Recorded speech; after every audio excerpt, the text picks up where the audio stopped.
Hi, NARC troopers. I'm here on my walk. I want to show you the place where I walk down there. A little promenade goes all the way down for several miles to the Esplanade. And then this direction, it goes all the way to the golf course. And then here's the pier.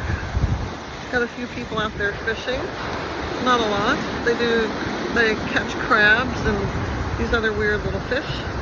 Here's the sand below. It's a dark, kind of a black sand, huh?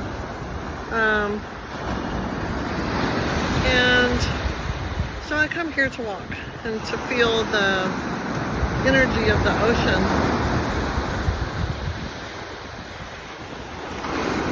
I think these are mostly Airbnbs that you can rent right across from the ocean. They have fire pits and weekly rates. And I live right there on top of that hill over there, which is about 4 or 5 minutes from where I'm standing right now. So what are we talking about today?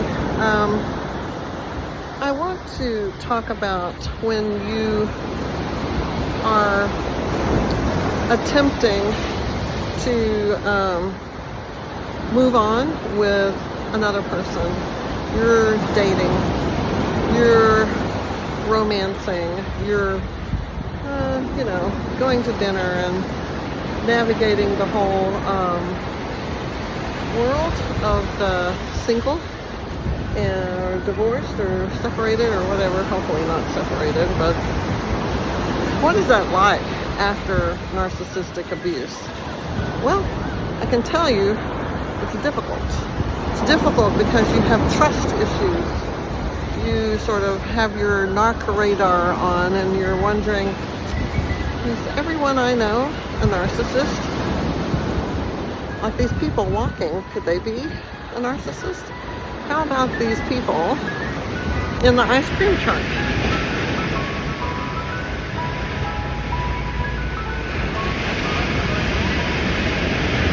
It's like no one is safe from your suspicion because you think, wow, fool me once, shame on you. Fool me twice, shame on me. Something like that. And so, you're really thinking, oh my gosh, I don't want to go through that again. If I did, that would be awful.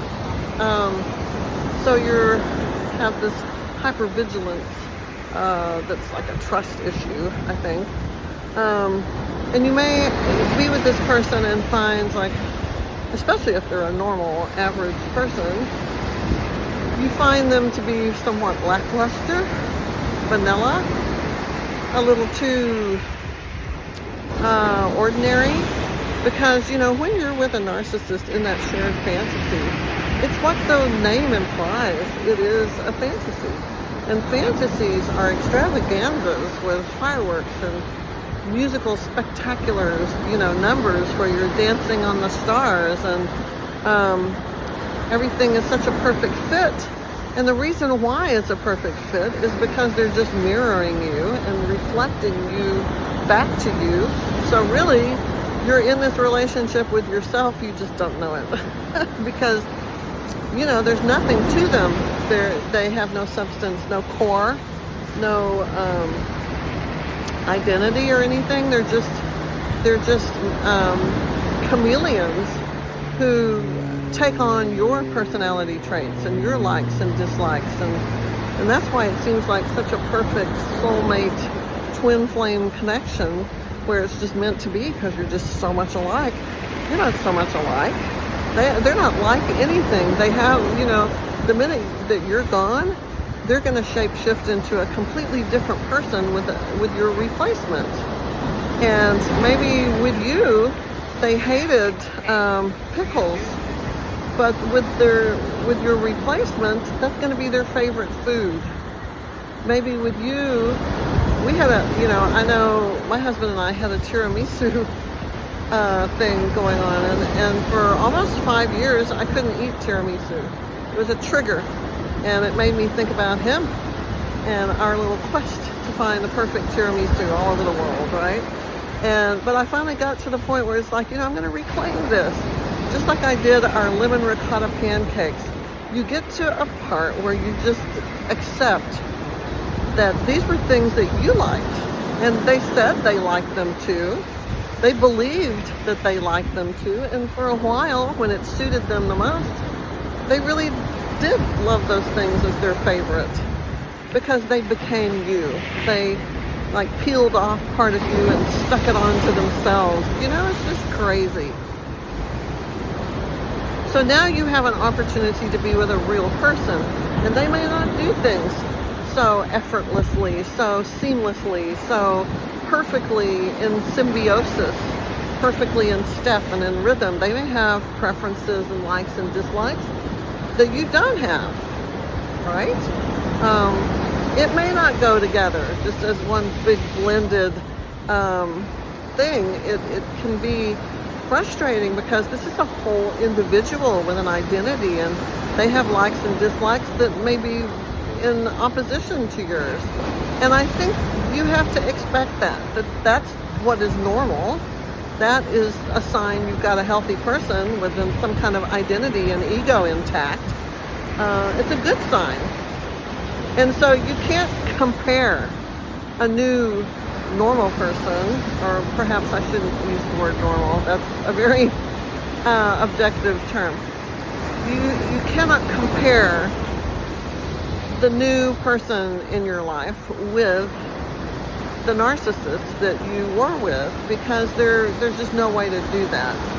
And it's not wise to do that, because it's like comparing horses to sunflowers. They're not even the same beast. They're not even the same thing. How can you compare them? It's not like flavors of ice cream. No.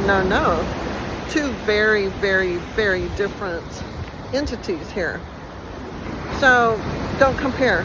Don't think, when I did this with my narcissist, blah, blah, blah, blah, blah. You got to put that down at some point and realize that whole thing was extremely, extremely screwed up and toxic and dangerous to your soul, to your psychology, to your relationships with your friends and family, to your bank account, to your everything, right down to your identity is compromised. Your identity is hijacked and taken from you. You're robbed. You just don't realize that you've been robbed. You feel like you're sharing it or giving it, but no, you're being robbed. So don't compare. Don't expect that kind of perfect in sync kind of thing happening, because that's a good sign things are as they should be, because it's not happening that way, and little by little ask yourself these questions.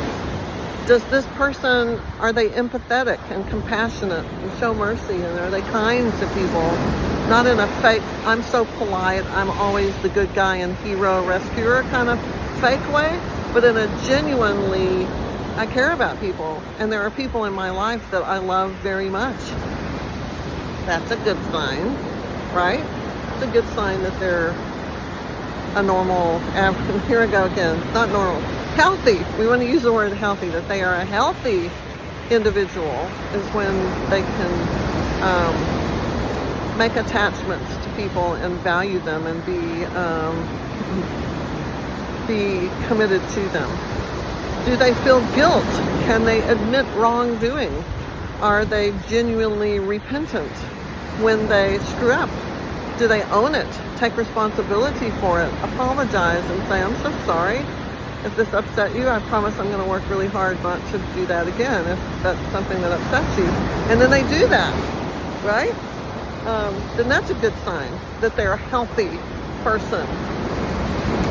And you may not be feeling that same level of fantastical musical extravaganza kind of feeling that you felt, but that's just really not real, not healthy, not good. And the price you pay for that is so high, really pretty much it will bankrupt you. It will. It's going to totally bankrupt you, where you're going to be left penniless face down in the dirt, sleeping under a bridge in a box. You get the picture, right? You can't pay the price to give all that away and to have that feeling, that rush of dopamine that hits your brain when you're in this addiction to the narcissist. You can't afford it. The price is too high. No. There are other things that are genuine and real that can feel very strong and powerful also, and they can be genuine and real. You just have to give yourself the time and patience and don't rush it. I went out about a little over a year. For the whole first 12 months, I was totally incapacitated and wrecked to the point where I could barely get to work. And then I would come home and curl up in a ball and cry myself to sleep. But after about the first year, I tried dating. And it was an abysmal disaster. It ended in everybody crying and embarrassing moments of failed intimacy. It was terrible. So I really didn't do anything else until, years had passed. I worked on myself. I didn't date. I tried to figure out, how can I be healthy? How can I attract healthy people? It's like that. I'm not a big fan of that whole law of attraction kind of stuff, but I do think that whatever your internal landscape is, you send out that vibe, and if you're crazy, you're going to attract predators and other crazy people. If you're happy and joyful and complete, you're going to attract other healthy, joyful, and complete people. It's kind of like, what is on the inside is what you bring towards you from the outside. I think that part is true. I don't think you can manifest $1 million or something like that, but I think you can, whatever your vibe is, you're going to vibe with similar people that are like that. And you can fake it like the narcissist does. They try to vibe with everybody, right? Whatever is beneficial to them. But it's not real, it's fake. And I think in retrospect, after you're out of it, that thing about you can't see the trees for the forest. When you're away from it, you can reflect on it and recognize things that were not as they should have been. Weird things that were incongruous. They were not genuine. They were just fake. You can see it now that you couldn't see when you were knee deep, eyeball deep, face down in the Kool-Aid, So what do I want to say to end this little talk? I think a year is too soon. I think you gotta wait, give it time. I guess it depends on how long you were with the narcissist, but from my experience with my clients, it's at least probably 18 months to 2 years before they're ready. And when they are ready, I've had several happy endings. They contacted me and said, hey, remember me from a couple of years ago? I got myself together and I've met the most wonderful person who is not a narcissist. And that's because they did all the work that they needed to do before they put themselves out there. So you can't just hook up with people to make the pain go away. It just makes it worse. It just makes you miss them more. It just makes you miss the fantasy more. And your addiction just is amplified. So you have to just kind of go cold turkey and do it by yourself. And so it's taken me almost 5 years to be at a place where I think I'm beginning to open up, and I'm beginning to be able to be clean and pure and free. Not 100%, but enough so that there's space to have a healthy person share part of my life with me, right? And you will get to that place too. I know you will if you're patient and you don't rush it and you're not reckless and your self-trashing part of this is contained and minimized and controlled. If you do all that, I promise you're gonna get to the place where you're in a better place to attract a better quality of person who's not gonna just be some kind of predatory narcissist who is soulless, heartless, and loveless, and is just gonna, take you to the cleaners, so to speak. It's where they take you, to the cleaners, not to wash you off, but to, I don't even know what that saying means, but they're gonna take advantage of you and leave you with nothing. That's what's gonna happen. If you keep doing this, the next one may be worse than the last one. And at what point are you going to stop and say, this is enough of this craziness? It's enough. I want to be healthy. I want a healthy relationship. Even if it's not all, floating on clouds or something, it's going to be real. It's going to be solid. It's going to be of substance. Yeah. And that's something they can't do for you guys. So look at this. I'm going to take my walk now after this nice little chat with you guys. And this is what I'm going to listen to. I do not put in earbuds and jam out to music. I listen to the ocean. There is something very calming and grounding about nature and the sun. To be out in it, it feeds you and it fortifies you and it cleanses you of that ick that you have been contaminated with.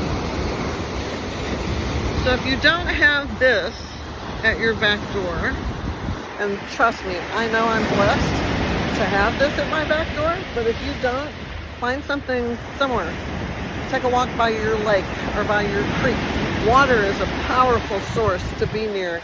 The ions, the energy, all of that is really, and some people are tree people. If you're a tree person, my daughter is a tree person, and she lives near kind of a forest, and she goes in that forest and climbs up in a tree, and she's in her 30s, but she's like up in that tree healing and getting stronger and grounding herself.